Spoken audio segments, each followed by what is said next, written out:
लोग कहते हैं कि महाभारत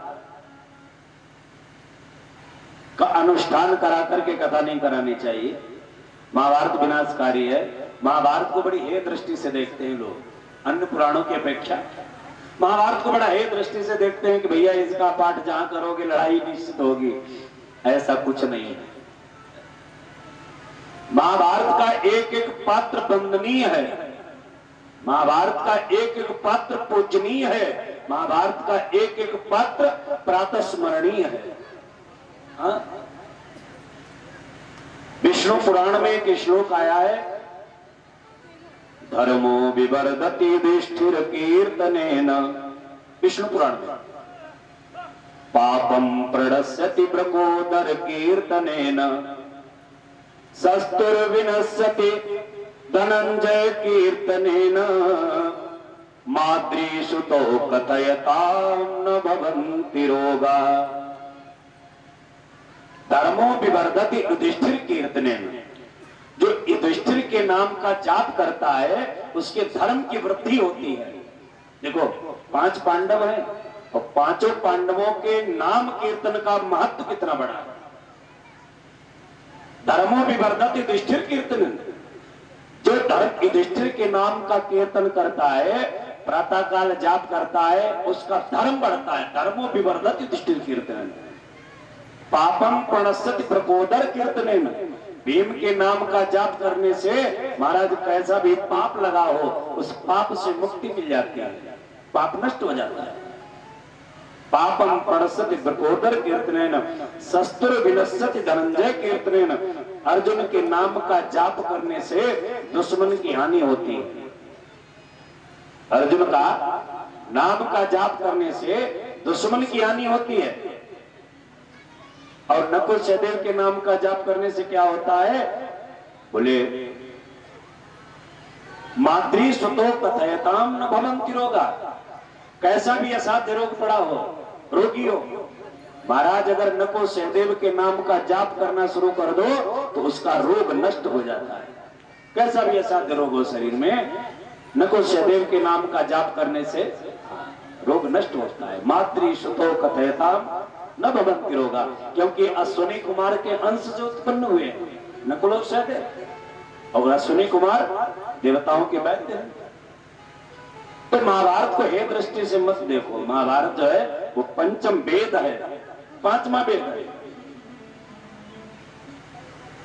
महाभारत में अद्भुत बात एक है कि महाभारत में 18 गिनती प्रधान है। महाभारत का युद्ध 18 दिन तक हुआ, महाभारत का युद्ध 18 दिन तक हुआ। 18 क्षोणी सेना का निपात हुआ, 18 कोष के वर्ग क्षेत्र में हुआ, और 18 पर्व है महाभारत। महाभारत की विशेषता देखा, 18 गिनती प्रधान है, जबकि रामचरितमानस में 9 गिनती प्रधान है। रामचरितमानस की रचना कौन सी तिथि में हुई, 9वीं तिथि को, 9वीं तिथि मधुमास पुनीता को। ये तो राम जी के अवतार की चौपाई है। 9वीं तिथि मधुमास पुनीता, शुक्ल पक्ष अभिजीत हरिप्रीता, मध्य दिवस अतिशीत निगम। तो राम जी का अवतार भी 9वीं को हुआ, रामचरितमानस की रचना भी 9वीं को हुई। 9वीं भौम बार मधुमासा, शुक्ल पक्ष या चरित प्रकाशा, जय दिन राम जन्म श्रुति गामय, तीर्थ सकल तहां चलिया। तो रामचरितमानस की रचना 9वीं को हुई, राम जी का अवतार 9वीं को हुआ, सीता जी का अवतार 9वीं को हुआ, राम जी का राज्याभिषेक भी 9वीं को हुआ। महाभारत में 18 गिनती प्रधान है, रामचरितमानस में 9 अंक प्रधान है। तो आइए पहले रामचरितमानस सही देख ले,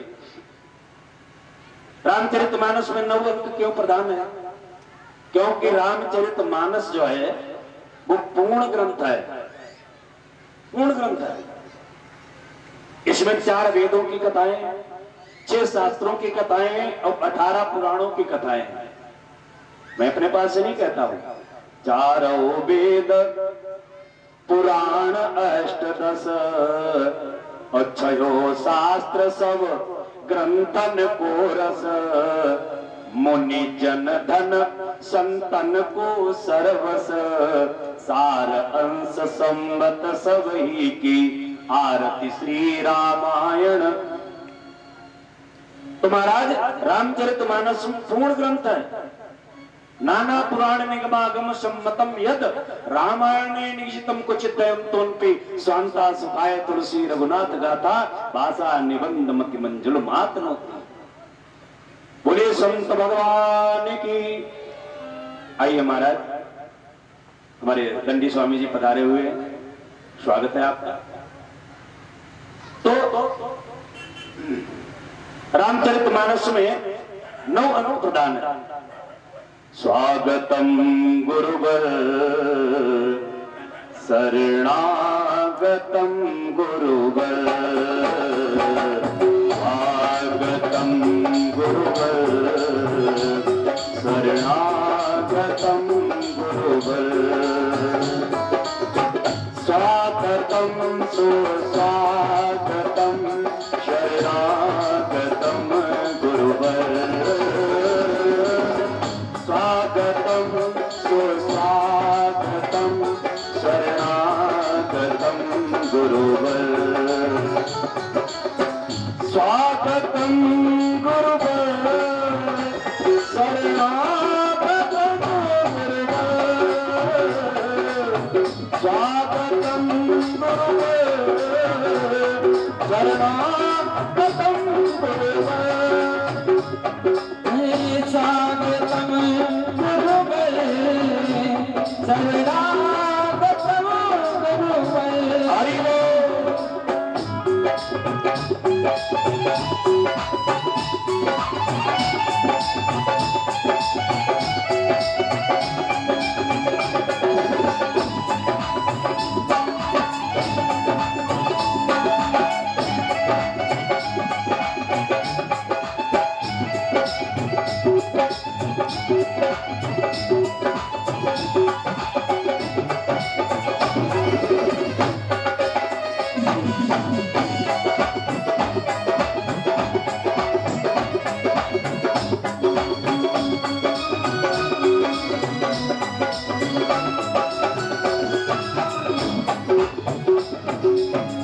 बोले गुरुदेव भगवान की, बोले संत भगवान की।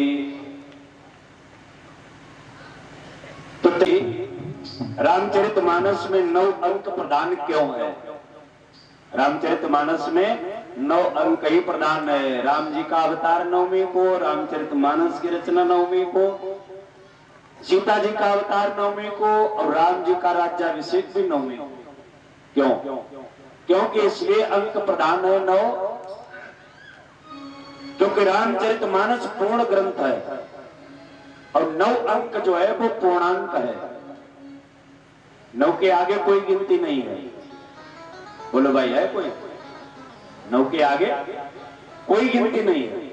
आप अगर कहें कि 10 है तो 10 लिखने के लिए आपको 1 लिखना पड़ेगा, 0 की मदद लेनी पड़ेगी, तब 10 बनेगा। अंकों को जोड़ घटा करके आप शब्द बना सकते हो, बाकी अपने में अगर समर्थ अंक कोई है तो वो 9 है। 9 अंक जो है पूर्णांक है। अच्छा, 9 का योग भी करके देख लो, 9 ही निकलेगा। 9 का योग करिए, 9 निकलेगा। 9 एकन 9, 9 दूनी 18, 18 का योग करो, 1 8 9, 9 तिया 27, 2 7 9, 9 चौक 36, 3 6 9, 9 पना 45, 4 5 9, 9 छाछ 54, 5 4 9, 9 सते 63, 6 3 9, 9 उठे 72, 7 2 9, 9 निम 81, 8 1 9, 9 दशामन। बोलो भाई, 9 का योग करोगे तो महाराज 9 ही निकलेगा, क्योंकि 9 पूर्णांक है। इसलिए रामचरितमानस पूर्ण ग्रंथ है, इसलिए रामचरितमानस में 9 अंक प्रदान दिया गया। महाभारत में 18 अंक प्रदान है। महाभारत में 18 अंक प्रदान है महाराज जी। महाभारत में 18 क्षोणी सेना का निपात, ध्यान केंद्रित रखें। महाभारत में 18 अंक प्रदान है, 18 क्षोणी सेना का निपात हुआ। महाभारत में 18 दिन तक युद्ध हुआ, 18 कोस के वर्ग क्षेत्र में हुआ और 18 पर्व है महाभारत में। 18 गिनती प्रधान है। 18 गिनती क्यों प्रधान है? इसलिए प्रधान है क्योंकि 18 अंक जो है वो सम है। 18 गिनती जो है वो विषम नहीं, सम है। आप किसी अंक से काटोगे 18 बराबर कट जाएगा, काट के देखो दो नियम 18 बराबर कट गया, 9 दून 18, तिछांक 18, छेतियां 18 बराबर कटता है। तो महाराज महाभारत में 18 अंक इसलिए प्रधान है क्योंकि महाभारत विनाशकारी है, इसमें विनाश हुआ है, इसलिए महाभारत में 18 अंक प्रधान है। रामचरितमानस पूर्ण ग्रंथ है, इसलिए उसमें 9 अंक प्रधान है। 18 अक्षौणी सेना का निपात, जिसमें 11 अक्षौणी सेना जो है वो दुर्योधन के पास है, 7 अक्षौणी सेना धर्मराज के पास में। दुर्योधन के पास 4 अक्षौणी सेना ज्यादा है। क्यों ज्यादा है? क्योंकि जब दोनों लोगों ने 7-7 अक्षौणी सेना एकत्रित कर ली, इधर धर्मराज युधिष्ठिर ने और उधर दुर्योधन ने 7-7 अक्षौणी सेना इकट्ठी करने के बाद अब मदद मांगने के लिए चले हैं कहां? द्वारिकाधीश कृष्ण के पास। इधर से दुर्योधन और उधर से अर्जुन चला है, द्वारिकाधीश के महलों में प्रवेश किया। तो भगवान ने क्या किया? पलंग पर लेट करके चादर ओढ़ ली, माने ऐसा लग रहा कि सो रहे हैं। महाराज सोए नहीं, भगवान ही सो जाएंगे फिर संसार कौन संभालेगा? तो भगवान सोए नहीं महाराज, चादर ओढ़ करके सोने जैसा प्रतीत हो रहा है। दुर्योधन गया, दुर्योधन जाकर के सिर के पास बैठ गया, क्योंकि दुर्योधन अभिमानी है। दुर्योधन अभिमानी है और अभिमानी व्यक्ति कभी किसी का सम्मान नहीं करना चाहता है और इसीलिए उसका सम्मान होता नहीं है। संसार की रीति है, जो आप दूसरे को दोगे वही आपको मिलेगा। अथवा नीति कहती है कि जो व्यवहार आपको अपने लिए अच्छा लगे वो दूसरों के प्रति जरूर करें। अगर आप चाहते हैं कि हमें कोई प्रणाम करे तो आप दूसरे को प्रणाम करिए। अगर आप चाहते हैं कि हमें कोई फूल माला पहनाए तो आप दूसरे को माला पहना। बाहर हमें लोग माला पहनाते हैं, सम्मान करते हैं, तिलक करते हैं, तो हम भी करते हैं, इसलिए मेरा होता है। हमारे गांव में भी कोई विद्वान जब आता है तो हम भी उसका सम्मान करते हैं। अगर आप चाहते हैं कोई हमें भोजन कराए तो आप दूसरे को भोजन कराओ, आपको मिलेगा। अगर आप चाहते हैं कोई हमें गाली दे, आप दूसरे को दो, आपको कम नहीं पड़ेगा और गालियां मिलेंगी। तो जो व्यवहार आपको अपने लिए अच्छा लगता हो वो दूसरे के लिए जरूर करो।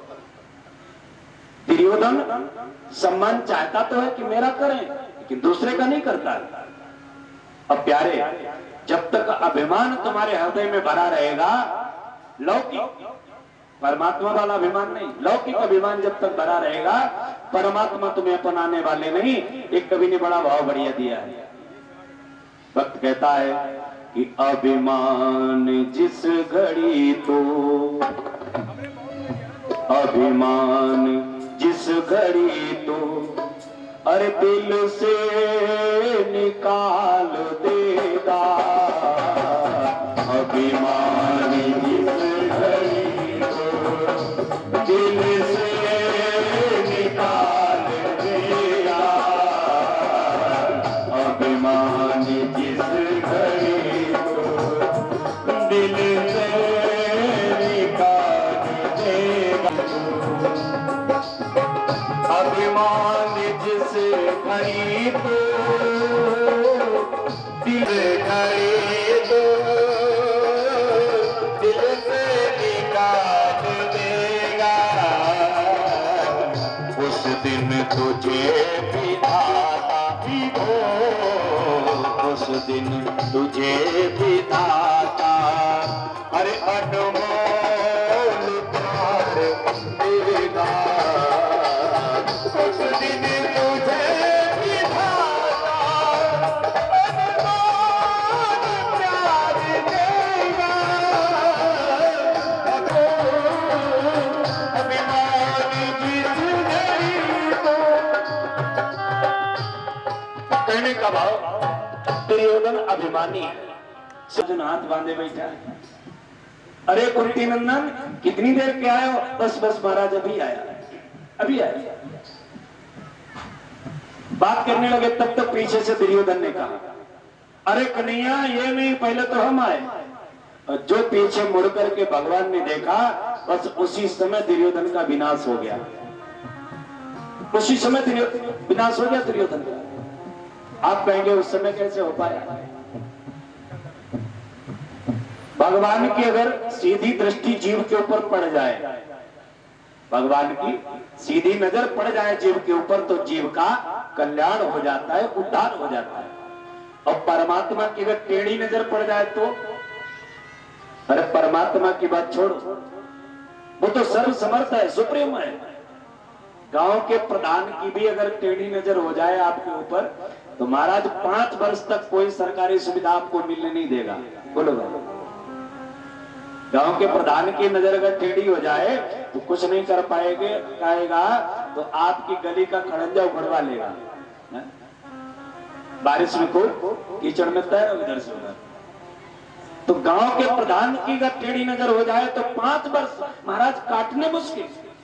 और सर्व समर्थ परमात्मा की अगर टेढ़ी नजर हो जाए तो महाराज रहना नहीं, जीवन ही मुश्किल पड़ जाएगा, विनाश हो जाएगा। दुर्योधन के ऊपर भगवान की टेढ़ी नजर पड़ी, दुर्योधन का उसी समय विनाश हो गया। अर्जुन के ऊपर सीधी नजर पड़ी तो अर्जुन का कल्याण हो गया। कहो भाई कैसे आए हो दोनों लोग? दुर्योधन ने कहा, महाराज हम में पांडवों में भयंकर युद्ध होने वाला है, हम आपसे मदद मांगने आए। अर्जुन से पूछा, अर्जुन तुम कैसे आए? अर्जुन ने कहा, महाराज हम भी इसी मर्ज के मरीज हैं।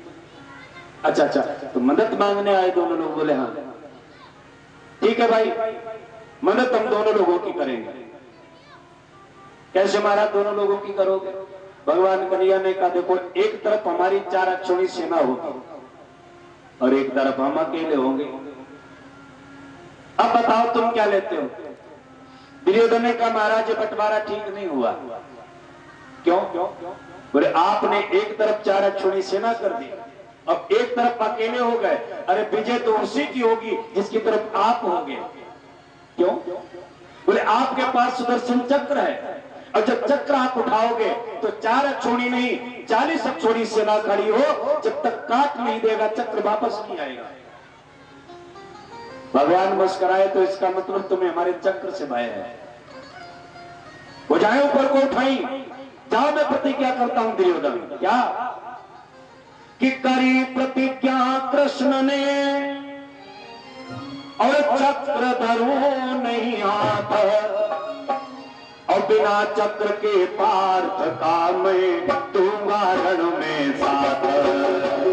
बिना चक्र के पार्थ का मैं दूंगा रण में साथ।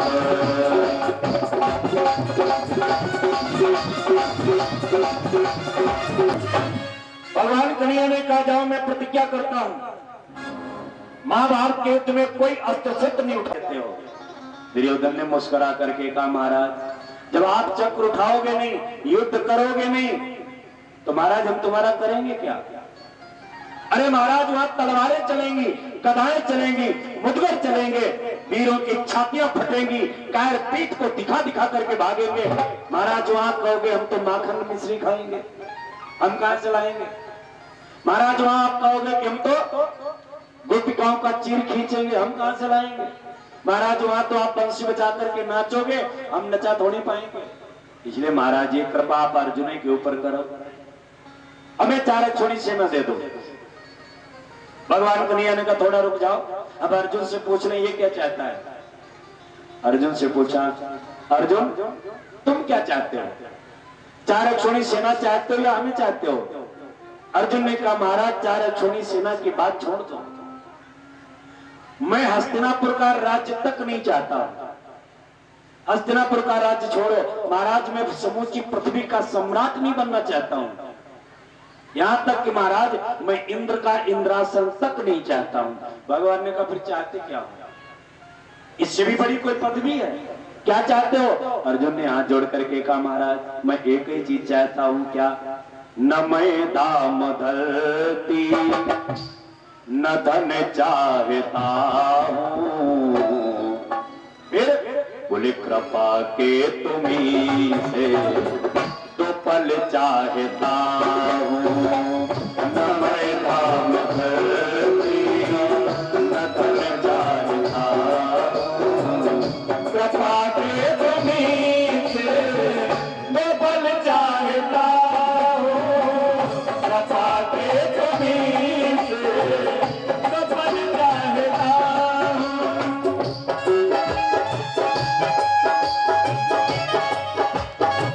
जय हो।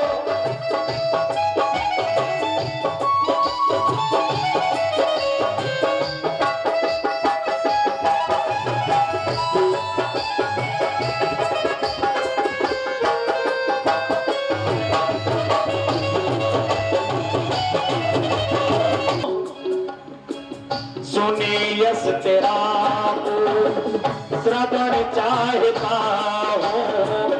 करे दर्श तेरा नयन चाहता हूँ।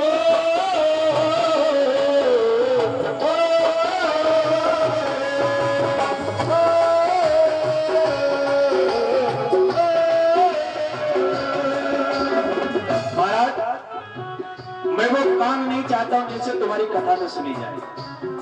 मैं वो आंख नहीं चाहता हूं जिससे आपका दर्शन न हो। क्यों? है आंख वो जो श्याम का दर्शन किया करे। आंख वो सार्थक है जिससे भगवान का दर्शन हो। और नहीं तो आंख कैसी है? बोले लोचन मोर पंख जिमि देखा। जैसे मोर के पंख में आंख बनी है, किसी काम की नहीं, उसी प्रकार जब तक हम भगवान का दर्शन इन आंखों से न करें तब तक हमारी आंखें मोर के पंख की आंख के समान है। जुबान कब सार्थक है? जब भगवान का नाम बोला जाए जुबान से। और नहीं तो जबान कैसी है? बोले जिय को दादर जिय समाना। जैसे मेंढक के मुख में जबान है, टर टर पूरे दिन करता है लेकिन इस अर्थ कुछ नहीं। उसी प्रकार अर्जुन कहता है महाराज, है आंख वो जो श्याम का दर्शन किया करे। है शीश वो जो प्रभु चरण में बंधन किया करे। बेकार वो मुख है, बेकार वो मुख है जो रहे व्यर्थ बातों में। मुख वो है जो भगवान का सुमिरन किया करे। हीरे मोती, हीरे मोती से शोभा नहीं है हाथ की। अंगुलियों में अंगूठियां कितनी भी पहन लो, लेकिन हाथ कब सार्थक है? हीरे मोती से शोभा नहीं है हाथ की। है हाथ वो जो भगवान का पूजन किया करे। और मर कर भी अमर नाम है उस जीव का जग में। मर कर भी अमर नाम है उस जीव का जग में। प्रभु प्रेम में बलिदान जो जीवन किया करे। इसलिए सुने यस तेरा श्रवण चाहता हूँ। करे दर्श तेरा नयन चाहता हूँ। झुके तेरे आगे सिर चाहता हूँ। झुके तेरे आगे सिर चाहता हूँ। कृपा के तुम्हीं से चाहता हूँ। कृपा के तुम्हीं से चाहता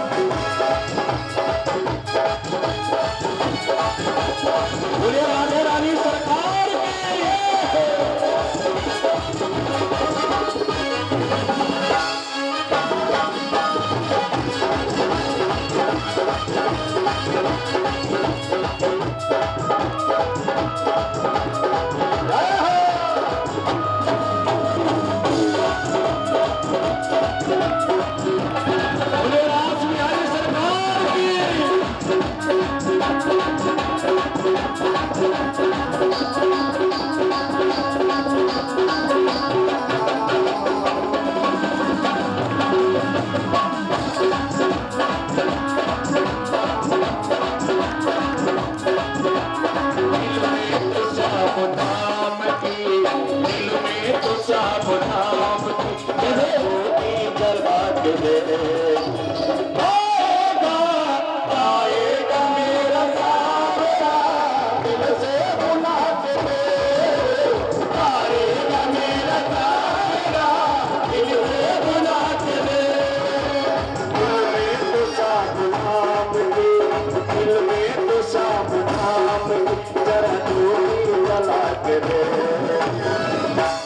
दोनों हाथ ऊपर को उठाइए एक बार और कहिए बाके बिहारी लाल की और प्रेम से कहेंगे क्या आएगा मेरा साबरा दिल से बुला